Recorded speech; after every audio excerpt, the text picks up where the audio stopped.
Bonjour à tous, je vais vous présenter ma maquette du F22 Raptor et la façon de l'assembler. Donc déjà, la maquette se présente en plusieurs pièces. Nous avons les corps droit et gauche de l'appareil, le connecteur arrière, le nez, la verrière en deux parties, les réacteurs et quatre connecteurs en jaune.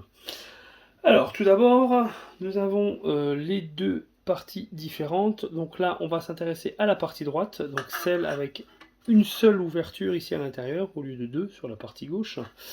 Donc, ici, on va prendre ces petits connecteurs-là, donc ils sont en deux exemplaires. Donc, c'est des connecteurs avec une forme en double queue d'aronde, que j'ai appelé connecteur P, P tout simplement pour papillon, parce que ça ressemble à un papillon, voilà. Donc ces connecteurs, on vient le placer ici et on vient le coulisser dans l'emplacement prévu. Le deuxième également de l'autre côté. Et ensuite on va prendre le connecteur rectangulaire qui sert de connecteur de verrouillage, de manière à ce que les deux connecteurs qu'on vient de mettre en place ne puissent plus sortir de leur logement. On va prendre le deuxième corps de l'avion et on va le placer comme ceci, et ensuite on va coulisser les deux pièces et qui vont venir se verrouiller avec les connecteurs qu'on vient d'installer. On va mettre ensuite le dernier connecteur ici de manière à bien aligner. Il y a un petit peu de jeu, donc ce connecteur va nous permettre de finir l'alignement des deux pièces l'une par rapport à l'autre. Ensuite on peut mettre le nez de l'appareil, la première pièce de la verrière, la deuxième pièce, voilà. Et ensuite, pour l'arrière, nous avons le connecteur arrière. Alors, il y a un point sur le connecteur arrière. Le point, c'est le dessus de la pièce. Et là, sur les deux réacteurs, nous avons des lettres L pour left, gauche, et R pour right, droite. Donc, on prend le dessus. Pareil, la lettre indique le dessus, droite, gauche. Voilà. On les met ensemble. Et ensuite, on vient coulisser le tout dans l'avion. On peut ensuite mettre l'avion sur son pied. Et voilà.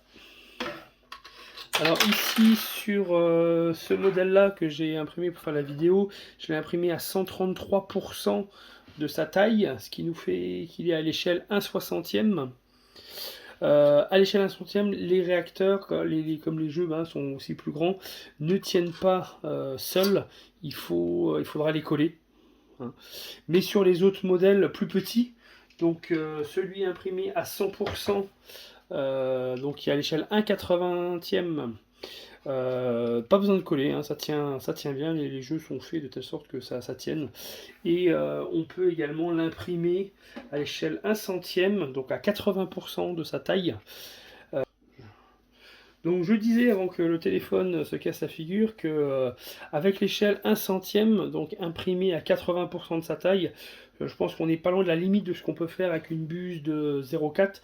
Donc ça risque d'être difficile de l'imprimer plus petit du fait de l'épaisseur des ailes et des ailerons.